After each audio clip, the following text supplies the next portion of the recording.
The Virginia Company refers collectively to two joint stock companies chartered by James I on 10 April 1606 with the purposes of establishing settlements on the coast of North America. The two companies, called the Virginia Company of London and the Virginia Company of Plymouth, operated with identical charters but with differing territories. An area of overlapping territory was created within which the two companies were not permitted to establish colonies within 100 miles of each other. The Plymouth Company never fulfilled its charter, and its territory that later became New England was at the time also claimed by England. As corporations, the companies were empowered by the Crown to govern themselves, and they ultimately granted the same privilege to the colony. In 1624, the Virginia Company failed. However, its grant of self-government to the colony was not revoked, and either from apathy, indecision, or deliberate purpose, the Crown allowed the system to continue. The principle was thus established that a royal colony should be self-governing, and this formed the genesis of democracy in America. The Plymouth Company. The Plymouth Company was permitted to establish settlement between the 38th parallel and the 45th parallel on the 13th of August 1607. The Plymouth Company established the Popham Colony along the Kennebec River in present-day Maine. However, it was abandoned after about 1 year, and the Plymouth Company became inactive. With the religious pilgrims who arrived aboard the Mayflower, a successor company to the Plymouth Company eventually established a permanent settlement in Plymouth, Massachusetts in 1620 in what is now New England.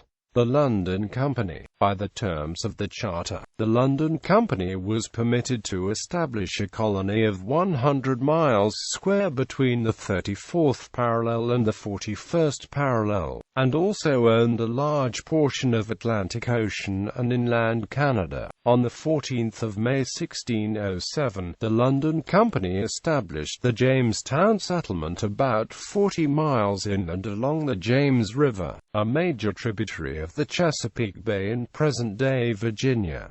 The future of the settlement at Jamestown was precarious for its first 5 years. The president of the Third Jamestown Council, Captain John Smith, was a difficult personality and a formidably arrogant military man who initiated a series of encounters with indigenous people, the results of which would resonate negatively for at least the next 400 years among Native Americans. Dr. Linwood Costello's book The Real Story of Pocahontas details the story of some of Smith's most famous interactions with the Powhatan tribes from an indigenous perspective. In 1620, George Calvert asked King James I for a charter for English Catholics to add the territory of the Plymouth Company. Also in 1609, a much larger third supply mission was organized, rushed into service without the customary sea trials. The new purpose-built ship, the Sea Venture, became flagship of the fleet of 9 ships, with most of the leaders, food, and supplies aboard. Notable persons aboard the Sea Venture included the Admiral of the fleet, George Somers, Vice Admiral Christopher Newport, the new governor for the Virginia colony, Sir Thomas Gates, future author William Strachey, and businessman John Rolfe with his pregnant wife.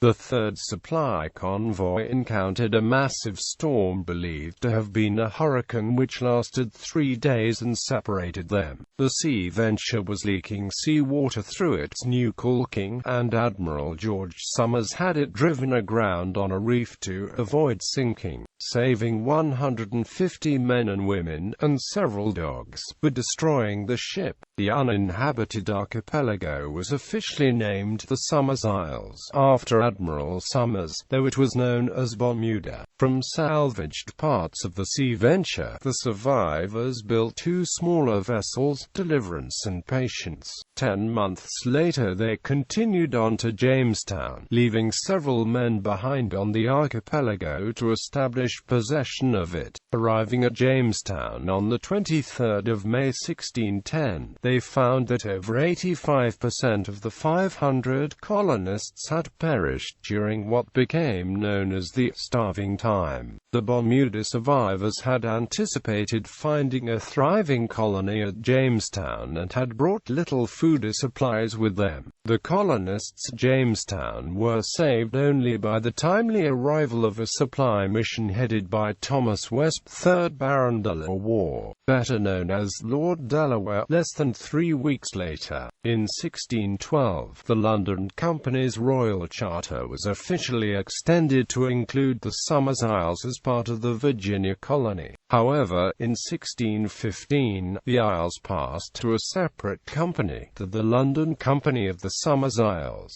which had been formed by the same shareholders as the London Company. To the disappointment of its investors, the Virginia Company of London failed to discover gold or silver in Virginia. However, the company did establish trade of various types. The biggest trade breakthrough came when colonist John Rolfe introduced several sweeter strains of tobacco from the Caribbean. Rolfe's new tobacco strains led to a strong export for the London Company and other early English colonies, and helped balance a trade deficit with Spain. The Jamestown Massacre, which devastated that colony in 1622, brought on unfavorable attention, particularly from King James I, who had originally chartered the company. There was a period of debate in Britain between company officers who wished to guard the original charter and those who wished the company ended. In 1624, the king dissolved the company and made Virginia a royal colony. Heraldry. The armorials of the Virginian merchants were argent across gills, between 4 escutcheons, each regally crowned proper, the first escutcheon in the dexter chief, the arms of France and England courtly, the second in the sinister chief, the arms of Scotland, the third the arms of Ireland, the fourth as the first.